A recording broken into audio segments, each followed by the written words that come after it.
Untuk jelasnya, mari kita baca dan renungkan nubuatan Kristus yang disabdakan sejak sebelum penyaliban Yesus meliputi masa sampai kedatangan Kristus kedua kali. Matius 24 ayat 1, ya. Sesudah itu Yesus keluar dari bait Tuhan lalu pergi. Maka datanglah murid-muridnya dan menunjuk kepada bangunan-bangunan bait Tuhan. Ia berkata kepada mereka, "Kamu melihat semuanya itu? Aku berkata kepadamu, sesungguhnya tidak satu batu pun di sini akan dibiarkan terletak di atas batu yang lain. Semuanya akan diruntuhkan." Ketika Yesus duduk di atas bait Zaitun, datanglah murid-muridnya kepadanya untuk bercakap-cakap sendirian dengan dia.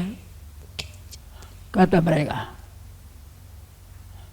mereka, "Katakanlah kepada kami, bila manakah itu akan terjadi, dan apakah tanda kedatanganmu dan tanda kesudahan dunia?" 4. Jawab Yesus kepada mereka, "Waspadalah supaya jangan ada orang yang menyesatkan kamu. 5. Sebab banyak orang akan datang dengan memakai namaku dan berkata, 'Akulah Mesias,' dan mereka akan menyesatkan banyak orang. 6. Kamu akan mendengar deru perang atau kabar-kabar tentang perang. Namun berawas-awaslah, jangan kamu gelisah, sebab semuanya itu harus terjadi, tetapi itu belum kesudahannya. 7. Sebab bangsa akan bangkit melawan bangsa, dan kerajaan melawan kerajaan. Akan ada kelaparan dan gempa bumi di berbagai tempat. 8. Akan tetapi semuanya itu barulah permulaan penderitaan menjelang zaman baru. Menjelang zaman baru. Itu bukan sabda Yesus dari hatinya, tapi dia membaca pikiran manusia yang mau memperbaharui bumi. Menjelang zaman baru. Oke. Karena Kristus adalah Alfa dan Omega, tidak akan dia memperbaharui pemerintahannya. Manusialah yang merumuskan zaman yang baru, ingin memperbarui lingkungan kehidupan manusia. Itulah tatanan dunia baru atau the New World Order.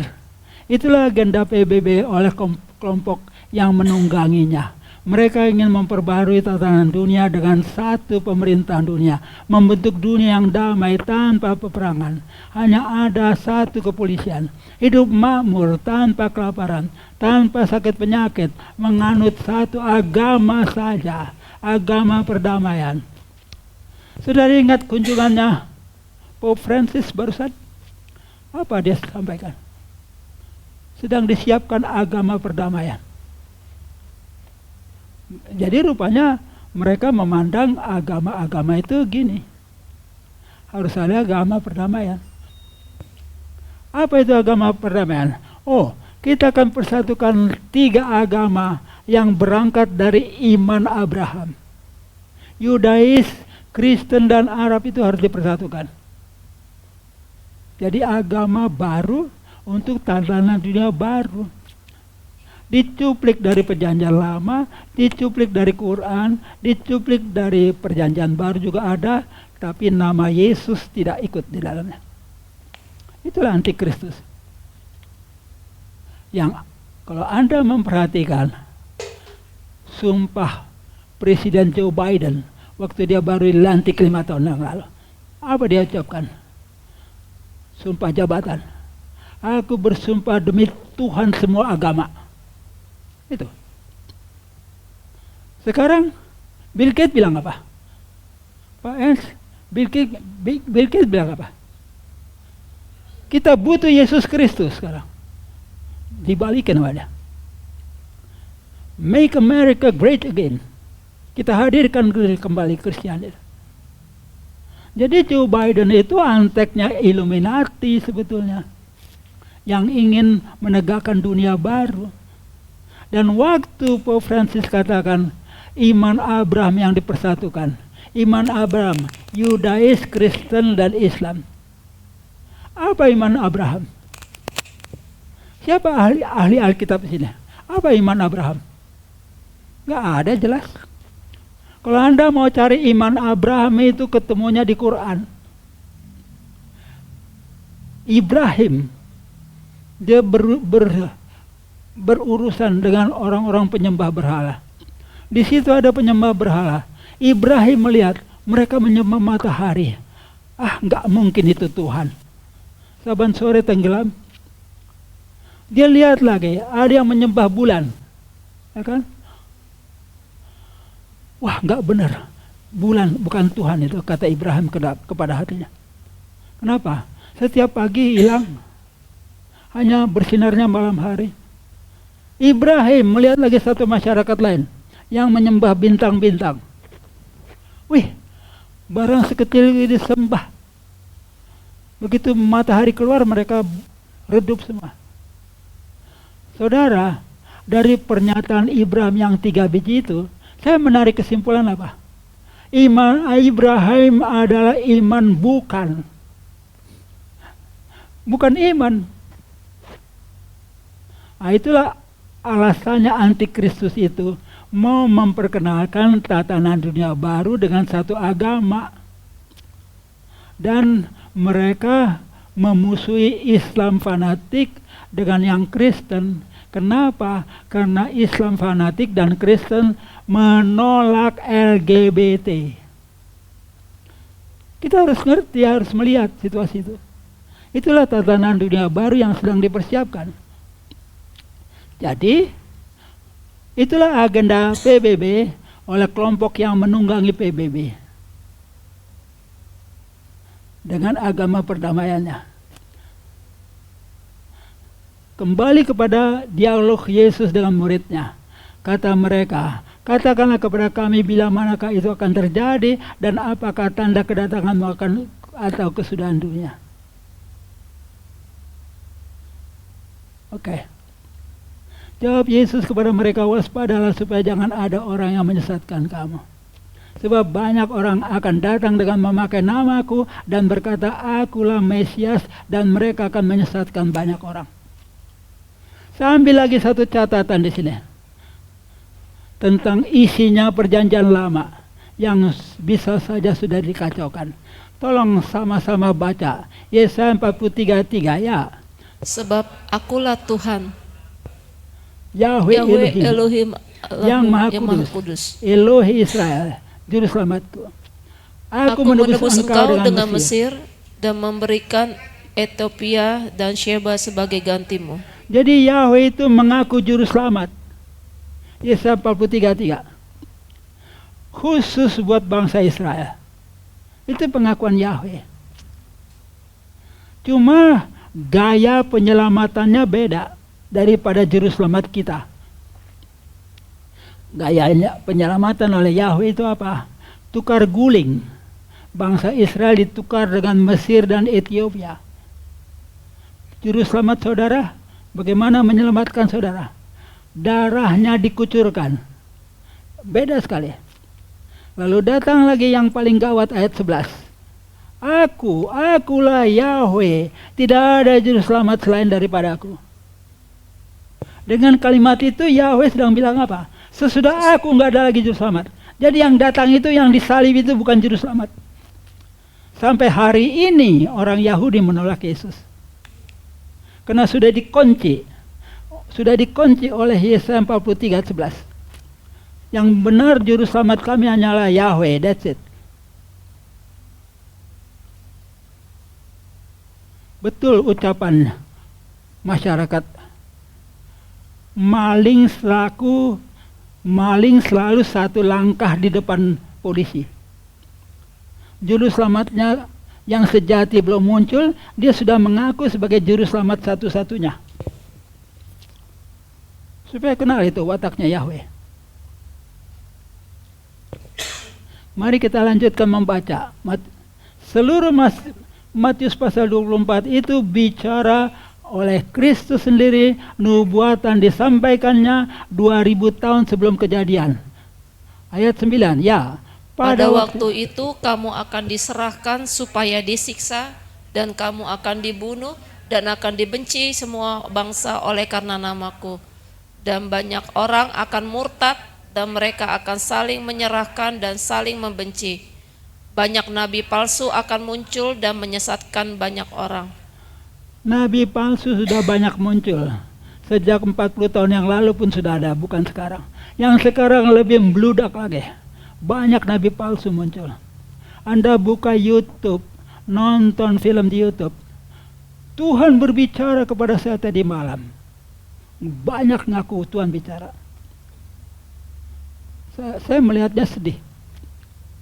Lanjut, ayat 12 ya. Dan karena makin bertambahnya kedurhakaan, maka kasih kebanyakan orang akan menjadi dingin. Tetapi 13. orang yang bertahan sampai pada kesudahannya akan selamat. Dan Injil kerajaan ini akan diberitakan di seluruh dunia menjadi kesaksian bagi semua bangsa. Sesudah itu barulah tiba kesudahannya. Ayat 12 adalah kecaman keras, kecaman Kristus yang keras terhadap umatnya, yang kasihnya jadi dingin. Ayat 14 ditekankan sekali lagi, Injil kerajaan ini akan diberitakan di seluruh dunia. Kedurhakaan. Jadi pertama, kebanyakan umat Kristen sudah dimiliki oleh dua ilah. Dari pembaptisan, ada yang dibaptis dalam nama Allah, lalu hatinya merasa dirinya pengikut Yesus. Tanpa sadar dia sudah politeistik. Kedurhakaan, kasih umat Kristen terhadap Tuhan dan sesama sudah dingin sekali, serupa watak orang dunia saja. Kedurhakaan jenis ketiga, yang Tuhan perintahkan tidak dilakukan, yang tidak disuruh dirayakan. Maka datanglah sabda Yesus, orang yang bertahan dalam kasih sampai kepada kesudahannya akan selamat. Selamat dari mana? Selamat dari masa siksaan yang dahsyat. Di depan kita masa siksaan yang dahsyat. Sesudah ayat 4, ayat 15. Mari kita baca Matius 24 ayat 15 ya. Jadi apabila kamu melihat pembinasa keji berdiri di tempat kudus, menurut firman yang disampaikan oleh Nabi Daniel pada pembaca hendaklah, maka orang-orang yang di Yudea haruslah melarikan diri ke pegunungan. Orang yang sedang di peranginan di atas rumah, janganlah ia turun untuk mengambil barang-barang dari rumahnya. Dan orang yang sedang di ladang, janganlah ia kembali untuk mengambil pakaiannya. Celakalah ibu-ibu yang sedang hamil atau yang menyusukan bayi pada masa itu. Berdoalah supaya waktu kamu melarikan diri itu jangan jatuh pada musim dingin dan jangan pada hari Sabat. Apakah ini bukan masa siksaan? Ayo lari. Nggak sempat ambil koper lagi. Nggak sempat siapkan pakaian. Lari. Ini masa siksaan, saudara. Dan siksanya itu atas Yudea. Kenapa? Ada sebutan hari Sabat, ada urusan musim dingin, ada urusan Daniel yang memberi nubuatan. Orang-orang yang di Yudea harus melarikan diri.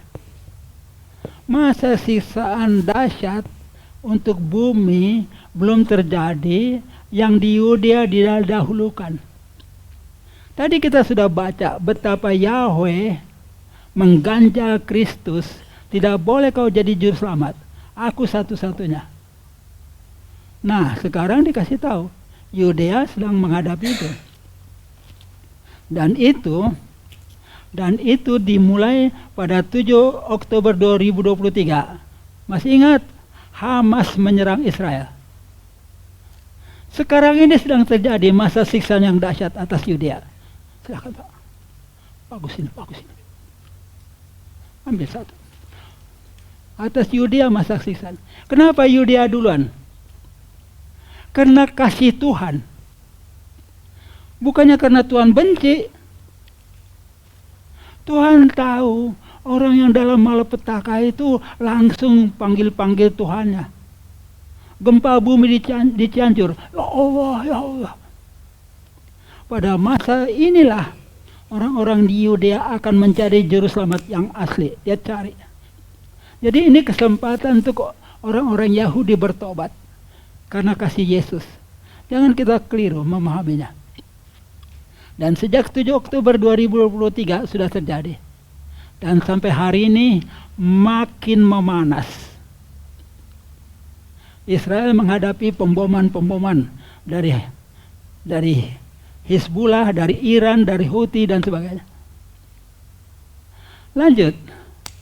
Sekarang saya gambarkan secara sederhana. Sekarang kita berada di sini. Tahun 2024. Di sini akan ada masa siksaan yang dahsyat. Di sini akan tewas bermiliar manusia. Tanyakan diri kita, loloskah saya dari sini atau tewas?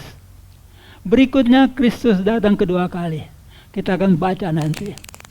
Kedatangan Kristus kedua kali akan segera diikuti oleh iblis ditampakkan ke jurang maut.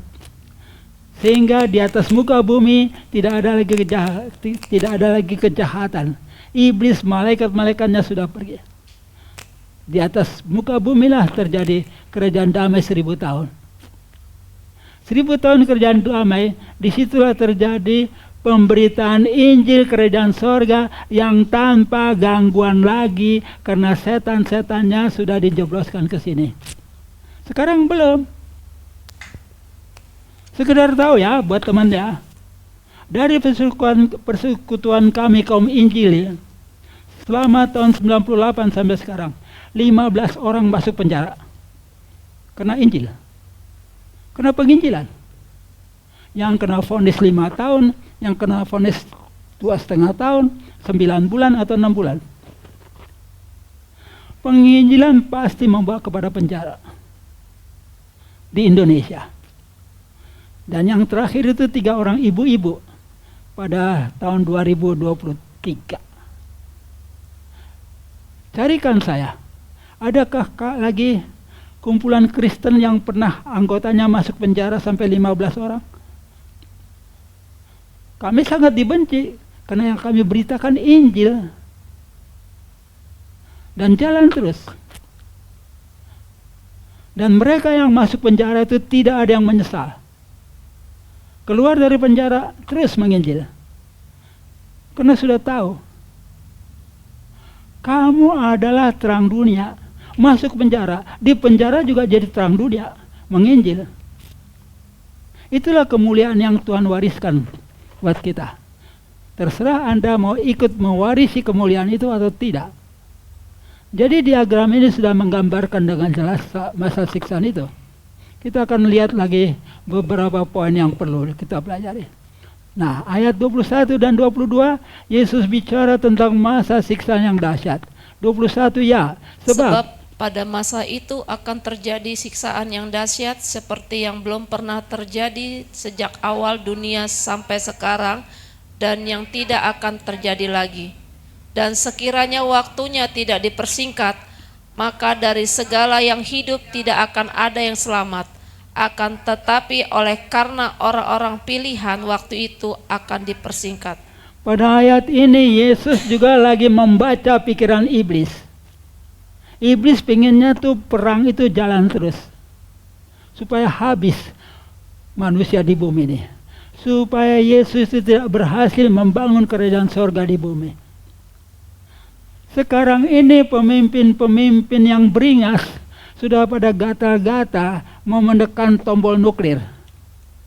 Tuh, si Putin punya koper hitam. Kalau dia bilang ambil koper itu ke sini, pijit tombol, lock, nuklir. Presiden Amerika juga sama. Sejatinya negara-negara itu sudah takut untuk perang nuklir. Kenapa? Saya berada di Amerika tahun 98. 97, 98. Koreksi. 79, 80. Pada tahun itu saja pun perwira-perwira Amerika yang ngobrol dengan saya, mereka ngomong apa? I tell you what, Major, seluruh persediaan nuklir di bumi ini cukup untuk memusnahkan 1000 bumi. Bayangkan.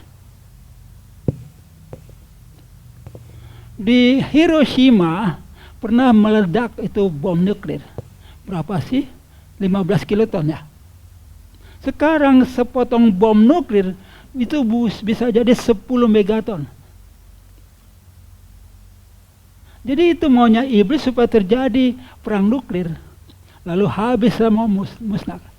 Dan kalau nuklir sudah meleduk, walaupun dia meledaknya di Ukraina, Indonesia juga akan kebagian.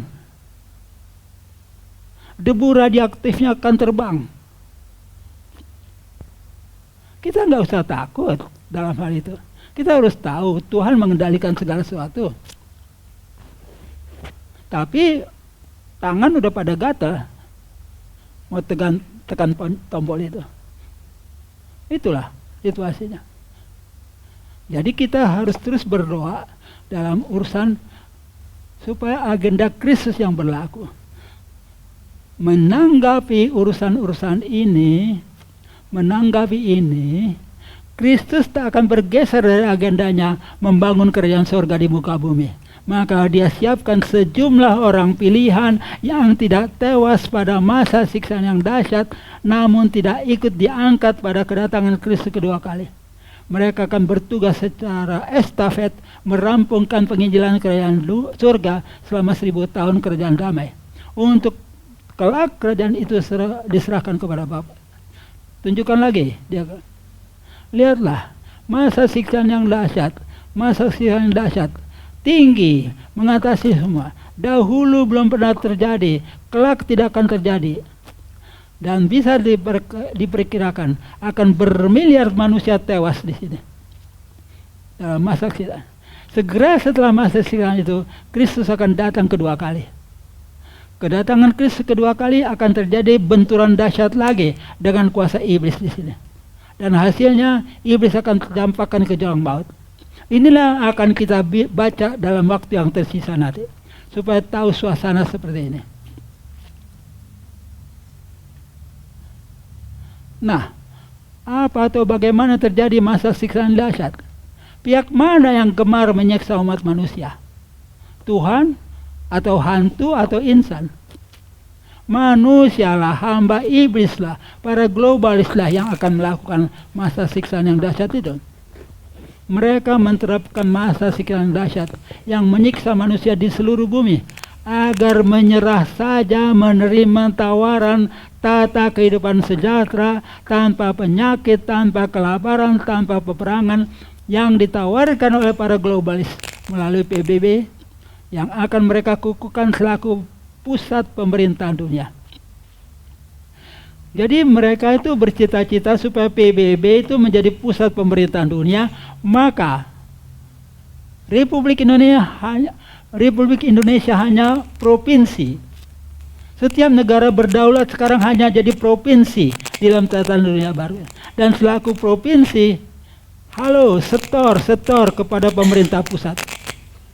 Hei kamu Indonesia, berapa juta ton ikan kamu ambil? Setor ke sini. Berapa juta meter kubik kayu? Setor ke sini. Semua ke sana. Itulah tatanan dunia baru. PBB sebagai pusat. Makanya PBB sejak dibentuknya itu tidak ada ketua di situ. Yang ada hanya sekretaris umum. Sekretaris tidak mampu memerintah, harus ketua. Maka pada waktu akan terjadi. Dan penunjukan ketua umum PBB pasti butuhkan pemungkutan suara dari perwakilan negeri-negeri yang 200 lebih itu. Dan di situ iblis masih bisa memainkan sihirnya sehingga semuanya serba ya, oke, setuju. Sekarang ini lagi orang-orang besar lagi ngincer-ngincer untuk jadi ketua PBB. Nah, itulah pertarungan yang sedang terjadi. Beberapa ahli sejarah mengerti urusan ini. Mereka tahu bahwa upaya mempersatukan pemerintahan dunia sudah lama diupayakan. Sasaran para globalis dunia, sasaran para globalis. Secara rohani dilihat, rancangan rahasia para globalis itu bocor. Terdengar oleh Presiden Kennedy dari USA yang bersahabat dengan Bung Karno. Oleh kebocoran itu dan karena dia membocorkan lagi kepada Soekarno, para globalis itu pula yang menggerakkan pembunuhan atas Kennedy pada tahun 1963.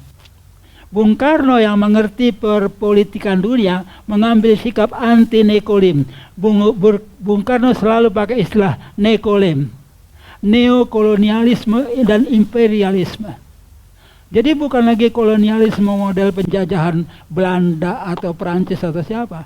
Neo-kolonialisme. Seluruh bumi jadikan koloni oleh pemerintahan pusat di bumi. Nah, karena Kennedy membocorkan kepada Bung Karno juga dicoba untuk dibunuh oleh para globalis itu. Bung Karno yang mengerti perpolitikan dunia mengambil sikap anti-nekolim dalam sikap politiknya, mencoba menangkali urusan jahat itu. Dia melaksanakan konferensi Asia Afrika di Bandung 1958 demi menggalang kekuatan untuk menghambat upaya jahat para globalis yang pro blok barat itu. Politik luar negeri NKRI jadi condong kepada blok timur waktu zaman Soekarno. Konferensi Asia Afrika membuahkan hasil. Agenda globalis itu agak terhambat sampai waktunya kondisi dunia berubah semakin modern. Teknologi semakin meningkat dan para globalis mulai lagi mengembangkan agenda rahasia mereka. Teknologi sudah semakin maju dan kekayaan para globalis semakin meningkat serta pengaruh politik mereka semakin luas. Maka mereka berusaha melanjutkan upaya yang terhambat tadi. Kali ini mereka mengambil tindakan jahat yang lebih drastis dan sadis untuk mencapai agenda globalis. Bentuk siksaan menjadi sangat luas karena kemajuan teknologi sudah semakin maju. Saudara, perlu saya informasikan, mungkin Anda kurang dapat informasi. Para globalis itu orang-orang hebat, itu sejatinya bukan warga negara sesuatu bangsa. Bukan. Makanya tidak ada bangsa yang bisa memperkarakan mereka. Dan mereka melakukan kejahatan mereka lakukan secara perfect crime. Kriminalitas yang sempurna, yang tidak terdeteksi oleh hukum. Itulah para globalis. Mereka nggak punya paspor, nggak punya kewarganegaraan. Tapi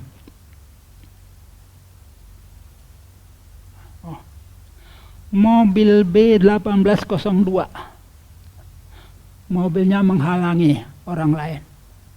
Mohon dipindahkan B1802. Jadi itu permainan para globalis. Perfect crime, kriminalitas yang sempurna, yang nggak bisa dicokok oleh hukum. Salah satunya apa? COVID-19. Itu. Tadi saya sudah sampaikan, COVID-19 itu adalah virus bikinan DARPA, lembaga Amerika yang melakukan pengembangan virus. Bisa dibeli oleh Bill Gates karena dia orang globalis. Dan teknologi semakin maju sehingga sekarang manusia mampu merangsang terjadinya bencana-bencana alam ditambahi oleh wabah sakit penyakit.